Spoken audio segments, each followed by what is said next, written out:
आपने अक्सर लोगों को कहते सुना होगा कि बस एक बार सरकारी नौकरी मिल जाए, फिर उसके बाद लाइफ सेट है। भारत में तकरीबन हर दूसरे युवा की ख्वाहिश होती है कि बस उसे सरकारी नौकरी मिल जाए। इसके लिए युवा दिन रात पढ़ाई करके कड़ी मेहनत करते हैं और तैयारी करते हैं। हर वर्ष करोड़ों कैंडिडेट सरकारी नौकरी के लिए होने वाली परीक्षाओं में शामिल होते हैं। इनमें से बहुत कम ही होते हैं जो अपने लक्ष्य को भेद पाते हैं, यानी सरकारी नौकरी को हासिल कर पाते हैं, और कई लोग ऐसे भी होते हैं जो सफलता हासिल नहीं कर पाते हैं, लेकिन फिर भी लोग जी तोड़ के तैयारी करते हैं। कई लोग तो अपने जीवन के 5 से 10 साल सरकारी नौकरियों की तैयारी में ही लगा देते हैं। ऐसे में ये जानना हमारे लिए बेहद जरूरी है कि हमारे देश में आखिर क्यों सरकारी नौकरी को इतना महत्व दिया जाता है और इसके क्या फायदे हैं, जिसकी वजह से लोग सरकारी नौकरी पाने के लिए इतनी मेहनत करते हैं। क्यों लोग प्राइवेट नौकरी की बजाय सरकारी नौकरी को प्रायोरिटी देते हैं? इन सारी बातों को आज हम इस वीडियो के माध्यम से समझेंगे। तो आइए समझते हैं इन्हें चैप्टर वाइज। लेकिन वीडियो शुरू करने से पहले अगर अभी तक आपने अपने इस चैनल को सब्सक्राइब नहीं किया है तो सब्सक्राइब जरूर करें और वीडियो को अंत तक जरूर देखें। इस वीडियो में आगे आपको पता चलेगा कि कैसे लोग अपना जीवन एक सरकारी नौकरी के चक्कर में खराब कर रहे हैं। सबसे पहले हमें यह समझना होगा कि आखिर सरकारी नौकरी है क्या और इसके क्या फायदे हैं जिसके कारण लोग सरकारी नौकरी के पीछे इतना पागल हो रहे हैं।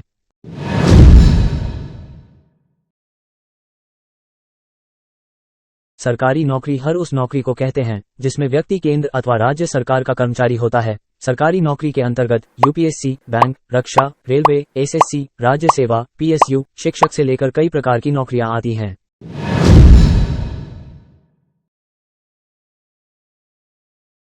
आज के इस आधुनिक समय में भी लोगों का सरकारी नौकरी को लेकर जो क्रेज है वो कम नहीं हुआ है। अब भी प्रायोरिटी लिस्ट में प्राइवेट नौकरी की जगह सरकारी नौकरी को ही रखते हैं, जबकि सैलरी के मामले में कई प्राइवेट जॉब काफी मोटी सैलरी देती है। यहां तक कि कई जगह प्राइवेट नौकरी में फैसिलिटीज भी बेहद अच्छी मिलती हैं। लेकिन बात जब जॉब सिक्योरिटी की आती है तो सरकारी नौकरी उसमें लोगों के पैमाने पर ज्यादा खरी उतरती है। क्यों, आइए जानते हैं इसके कारण। 1. Job security. लोगों का झुकाव सरकारी नौकरी की तरफ होने का सबसे बड़ा कारण होता है जॉब सिक्योरिटी। एक बार सरकारी कर्मचारी बन गए तो आपकी लाइफ सेट है। आपको कोई भी ऐसे नौकरी से नहीं निकाल सकता। ऐसा तभी हो सकता है जब आपके खिलाफ कोई आपराधिक मामला साबित हो जाए, तभी आपकी नौकरी जा सकती है। 2. Work life balance. सरकारी कर्मचारियों के काम करने के घंटे निर्धारित होते हैं और काम में भी इतना प्रेशर नहीं होता है। इसके अलावा उन्हें नियमित छुट्टियां, सभी तीज त्योहारों में छुट्टियां एवं एक्स्ट्रा लीव भी मिलती हैं, जिसकी वजह से सरकारी कर्मचारी अपने निजी और वर्क लाइफ में आसानी से बैलेंस बना पाते हैं। 3. रिटायरमेंट के लाभ। सरकारी कर्मचारी को रिटायर होने के बाद पेंशन मिलती है। इसके अलावा पीएफ समेत कई अन्य प्रकार के रिटायरमेंट के फायदे सरकार की ओर से दिए जाते हैं, जिसकी वजह से नौकरी के बाद भी सरकारी कर्मचारी बेहतर तरीके से जीवन यापन कर पाता है। 4. अच्छी सैलरी। सरकारी कर्मचारियों को सैलरी भी अच्छी दी जाती है। यही नहीं, सरकार समय समय पर महंगाई एवं अन्य भत्ते बढ़ाती रहती है, जिसकी वजह से कर्मचारियों की सैलरी भी बढ़ती रहती है। इसके अलावा सरकारी नौकरी का एक सबसे बड़ा फायदा ये भी है कि हमेशा समय पर सैलरी मिलती है, इसमें कभी देरी नहीं होती है। 5. मेडिकल फायदे। सरकारी कर्मचारियों का बीमा भी सरकार की ओर से कराया जाता है। इसके अलावा कर्मचारियों को इलाज कराने पर भी कई प्रकार की छूट मिलती है। 6. भत्ते। सरकारी कर्मचारियों को सैलरी के अलावा कई प्रकार के भत्ते दिए जाते हैं, जिसमें रहने, आने जाने से लेकर कई प्रकार के खर्चे शामिल होते हैं। ऊंची पोस्ट पर कार्यरत कर्मचारियों को तो सरकार की ओर बड़े बड़े घर और महंगी गाड़ियां मुहैया कराई जाती हैं। 7. समाज में ऊंचा स्तर। हमारे समाज में सरकारी नौकरी को काफी ऊंचा दर्जा दिया जाता है। इस वजह से सरकारी नौकरी करने वाले को समाज में काफी इज्जत मिलती है। इन सब के लिए हमारे देश के लोग सरकारी नौकरी के पीछे भागते हैं। आइए अब जानते हैं कि कैसे सरकारी नौकरी के पीछे लोग अपना जीवन खराब कर रहे हैं।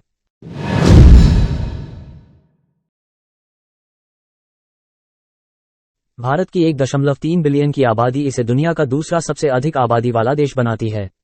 वहीं हमारे देश भारत को विश्व में यंग नेशन का गौरव प्राप्त है। एक रिपोर्ट के मुताबिक हमारे देश की औसत आयु 29 वर्ष है, जबकि चीन की 37 वर्ष और जापान की 48 वर्ष। यानी अभी हमारा देश जवान है और हमारे देश के युवा भारत को नई आर्थिक ऊंचाइयों पर ले जा सकते हैं। लेकिन भारत में सरकारी नौकरियों को लेकर अलग ही क्रेज है। हर व्यक्ति को सरकारी नौकरी ही चाहिए, चाहे वो छोटी हो या बड़ी। हमारे देश में हर साल तकरीबन 50 लाख युवा डिग्रियां लेकर निकलते हैं। वहीं केंद्र और राज्य सरकारों के विभागों, पीएसबी, पीएसयू, स्थानीय निकायों आदि में इतनी वैकेंसी नहीं होती कि हर किसी को सरकारी नौकरी मिल सके। फिर भी किसी सरकारी नौकरी के लिए हर बार लाखों आवेदन किए जाते हैं। आवेदन भी इस तरह की जानकर आप चौंक जाए। हम आपको ऐसे अजीबोगरीब आवेदनों के बारे में बता रहे हैं जब उम्मीदवारों ने सरकारी नौकरी के लिए हदें पार कर दी। इससे पता चलता है कि देश में सरकारी नौकरी का लालच कितना ज्यादा है। लोगों की सरकारी नौकरी की चाह का अंदाजा इस बात से लगाया जा सकता है कि साल 2015 में उत्तर प्रदेश सरकार ने सचिवालय में चपरासी के 368 पदों पर भर्तियां निकाली थी। इन 368 पदों के लिए करीब 23 लाख उम्मीदवारों ने आवेदन किए। इससे ज्यादा हैरान करने वाली बात यह है कि इन उम्मीदवारों में ग्रेजुएट्स, पोस्ट ग्रेजुएट और पीएचडी धारक भी शामिल थे, जबकि न्यूनतम योग्यता 5वीं पास मांगी गई थी। 368 पदों पर चपरासी की भर्तियों के लिए 255 पीएचडी धारकों ने आवेदन किए थे। वहीं करीब 2.5 लाख इंजीनियरिंग डिग्री वाले उम्मीदवार थे। सरकार ने 12 साल बाद इन पदों पर भर्तियां निकाली थीं। अगर इन सब उम्मीदवारों का इंटरव्यू किया जाता तो उसमें करीब 4 साल का समय लग जाता। साल 2017 में पश्चिम बंगाल में भी स्थिति कुछ ऐसी ही थी। ग्रुप डी के लिए 6000 पदों पर भर्तियां निकाली गई थीं। इन भर्तियों में चपरासी के लिए भी आवेदन मांगे गए थे। आपको जानकर हैरानी होगी कि इन भर्तियों के लिए करीब 25 लाख उम्मीदवारों ने आवेदन किए थे। इन आवेदकों में बड़ी संख्या में पीएचडी धारक, ग्रेजुएट और पोस्ट ग्रेजुएट उम्मीदवार शामिल थे। 2018 में मुंबई पुलिस ने कांस्टेबल के पदों पर 1137 भर्तियां निकाली थी। इन भर्तियों के लिए 2 लाख युवाओं ने अप्लाई किए। इन आवेदनकर्ताओं में डॉक्टर, वकील, इंजीनियर और एमबीए भी शामिल थे। कांस्टेबल पद के लिए निकली इस बहाली में 3 डॉक्टर, 5 वकील, 167 एमबीए पास युवा और करीब 400 से ज्यादा इंजीनियरों ने भी अप्लाई किया था। ये प्रक्रिया अब हर साल चल रही है। इतने ज्यादा लोगों के आवेदन करने के बाद लोगों को लगता है कि अब सरकारी नौकरी हासिल करने के लिए काबिलियत के साथ साथ किस्मत वाला भी होना जरूरी है। लेकिन फिर भी हमारे देश के युवा जिनके पास बड़ी बड़ी डिग्रियां होती हैं वो सब भी चपरासी, कांस्टेबल जैसे मामूली सी सरकारी नौकरी के लिए आवेदन करते हैं, जिसके कारण वो अपने स्किल्स का सदुपयोग नहीं कर पाते हैं और इससे हमारे देश की अर्थव्यवस्था को बहुत बड़ा नुकसान होता है। जहां हमारे देश का एक होनहार युवा अपने स्किल्स को देश की तरक्की के लिए इस्तेमाल कर सकता, वहीं वो युवा एक छोटी सी सरकारी नौकरी के लिए अपने 4 से 5 साल सरकारी नौकरी के चक्कर में बर्बाद कर देता है, जो उसके लिए भी कीमती समय होता है कुछ करने का। एक सरकारी नौकरी के लिए युवा अपने घर से दूर अलग अलग राज्यों में कोचिंग लेने जाते हैं, जहां कोचिंग वाले उनसे मोटी फीस वसूलते हैं। उसके बाद उनके खाने पीने रहने सहने का खर्चा अलग से होता है। लगभग एक युवा सरकारी नौकरी के लिए एक साल में 3 से 4 लाख तक रुपए खर्च कर लेता है। उसके बाद भी सिलेक्शन होगा या नहीं ये भी कंफर्म नहीं होता। इसके अलावा कभी सरकारी नौकरी की वैकेंसी नहीं आती, कभी आती है तो तब तक उसकी उम्र निकल जाती है, कभी पेपर लीक हो जाता है। ऐसे में युवा करे भी तो क्या करें। हमारे देश में पेपर लीक एक सबसे बड़ी समस्या है। आइए जानते हैं कैसे।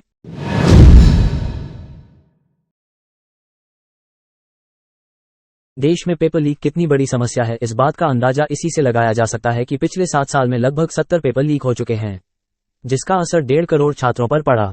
अकेले राजस्थान में 2011 से 2022 तक 26 पेपर लीक हुए। जब राज्य में गहलोत सरकार थी तो 14 पेपर कैंसिल किए गए। साल 2019 के बाद से हर साल 3 पेपर लीक हुए।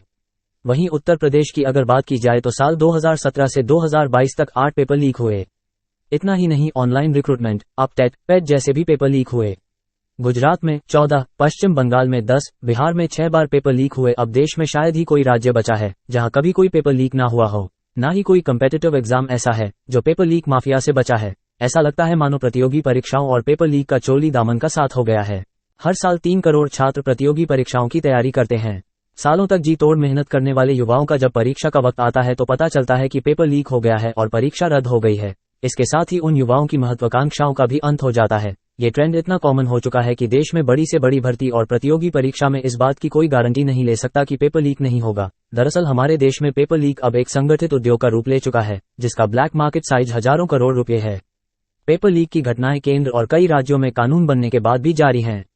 पेपर लीक की समस्या को देखते हुए कई सरकारों ने भर्ती एग्जाम ही कराना बंद कर दिया है, जिसके बाद अब लोगों का कहना है कि सरकार तो हमें रोजगार ही नहीं दे रही है, हम तो बेरोजगार बैठे हैं, सरकारी वैकेंसी तो निकल ही नहीं रही है। तो आइए अब जानते हैं कि सरकार का इस मुद्दे पर क्या कहना है।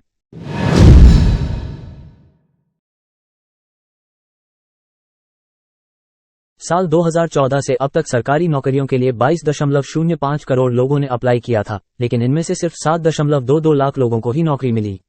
लेकिन अभी भी कई सरकारी विभागों में 9.64 लाख से अधिक खाली पद है, फिर भी सरकार वैकेंसी क्यों नहीं निकाल रही है। भले ही हमारे देश में सरकारी नौकरियां कम होती जा रही हो, लेकिन आज हमारे देश की अर्थव्यवस्था तीसरी अर्थव्यवस्था बनने जा रही है। और ऐसा इसलिए हुआ है क्योंकि 2015 में हमारी सरकार ने स्टार्टअप इंडिया की शुरुआत की थी। इसके जरिए सरकार देश का आर्थिक विकास और लार्ज स्केल पर रोजगार के अवसर पैदा करना चाहती है। पिछले 10 सालों अगर हम बात करें तो हमारे देश में 10 से 12 ऐसी योजनाएं हैं जिनसे करोड़ों लोगों को रोजगार मिला है। भारत ने आज इंफ्रास्ट्रक्चर में चीन, जापान, जर्मनी, इटली और फ्रांस, ऑस्ट्रेलिया जैसे देशों को पीछे छोड़ दिया है। भारत में सड़कों का नेटवर्क अब अमेरिका के बाद दूसरे नंबर पर है।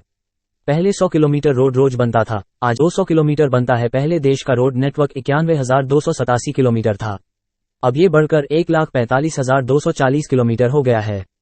तो मैन पावर लगा होगा या नहीं। 4 करोड़ गरीबों के घर बने हैं, 1 करोड़ टॉयलेट बने हैं। इनको बनाने में सामान लगा होगा, मजदूर लगे होंगे, उन सबको रोजगार मिला होगा।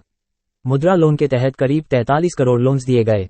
इसमें 70% ऐसे हैं जो पहली बार रोजगार कर रहे हैं, बल्कि वे भी अब दूसरों को रोजगार दे रहे हैं। पहले हमारे देश में कुछ सैकड़ों स्टार्टअप थे और आज 1.25 लाख हैं।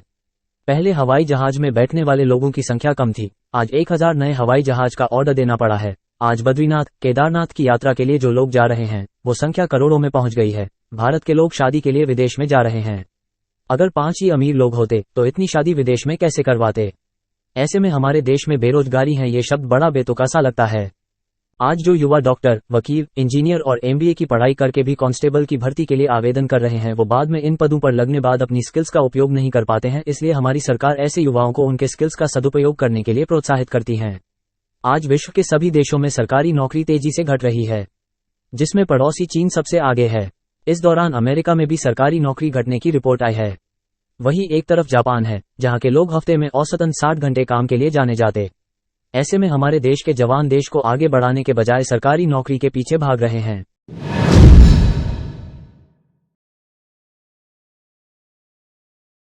भारत में आज सरकारी नौकरी को लेकर जिस तरह का क्रेज देखा जा रहा है, दुनिया के किसी भी दूसरे देश में शायद ही ऐसा क्रेज सरकारी नौकरी को लेकर देखने को मिले। अमेरिका जैसे देश जो अभी रिसेशन के दौर से गुजर रहे हैं, वहां भी लोगों में सरकारी नौकरी को लेकर इतना क्रेज नहीं दिखाई देता जितना भारत में है। दरअसल इसके पीछे कई कारण हैं। अमेरिका एक विकसित देश है और वहां सरकारी नौकरी के बजाय प्राइवेट नौकरी को महत्व दिया जाता है। वहां सारे लोग सरकारी नौकरी के बजाय बिजनेस करना चाहते हैं। ऐसे ही चाइना में है। चाइना ने 1978 में अपनी इकोनॉमी खोल दी थी। इसलिए आज चाइना आज विकसित इकोनॉमी है, क्योंकि वह पर भी सरकारी कल्चर नहीं है। हमारे देश में 1991 से पहले सरकारी नौकरी करना कोई भी पसंद नहीं करता था। सरकारी नौकरियों में भी पद खाली पड़े रहते थे, उनको पकड़ पकड़ के ले जाते थे। नौकरी शब्द किसी को पसंद ही नहीं था, लोग अपना खेती बाड़ी करते थे। लेकिन 1991 के बाद एक वर्ग ऐसा बना जो सरकारी नौकरी को ही सब कुछ मानने लगा और घर का माहौल भी ऐसा बना दिया कि सरकारी नौकरी नहीं तो कुछ नहीं। आज सरकारी नौकरी लोगों के लिए एक स्वर्ग बन चुकी है। 1991 के बाद की जनरेशन ने मान लिया था कि सरकारी नौकरी मिल जाए तो सब सेट है। ये माहौल अब आपके घर में भी देखने को मिलता होगा। किसी भी सरकारी विभाग में लिमिटेड पोस्ट ही होती है, उससे ज्यादा भर्ती नहीं कर सकते। ये देश के सभी लोगों को समझना चाहिए। सरकारी नौकरी वाली मानसिकता कभी भी किसी भी देश को विकसित देश नहीं बना सकती। इसलिए सरकार भी चाहती है कि लोग बिजनेस करें ताकि ज्यादा से ज्यादा रोजगार उत्पन्न हो और सभी को नौकरियां मिल सके। इसलिए सरकार स्किल्स इंडिया, स्टार्टअप इंडिया जैसी अनेकों योजनाएं लाई है। सरकार जानती है कि अगर विकसित बनना है तो इकोनॉमी पावर बनना होगा। इसलिए सरकार धीरे धीरे सरकारी नौकरियों को कुछ हद तक खत्म कर रही है, जो देश की अर्थव्यवस्था के लिए एक धब्बा है। तो आपको यह वीडियो कैसे लगी और क्या सरकारी नौकरी देश के लोगों और आर्थिक विकास के लिए सही है या गलत, इस पर अपनी राय हमें कमेंट बॉक्स में जरूर बताएं। साथ ही वीडियो पसंद आई हो तो इसे लाइक करें, वीडियो को ज्यादा से ज्यादा अपने दोस्त रिश्तेदारों के साथ जरूर शेयर करें और अभी तक आपने अपने इस चैनल को सब्सक्राइब नहीं किया है तो सब्सक्राइब जरूर करें।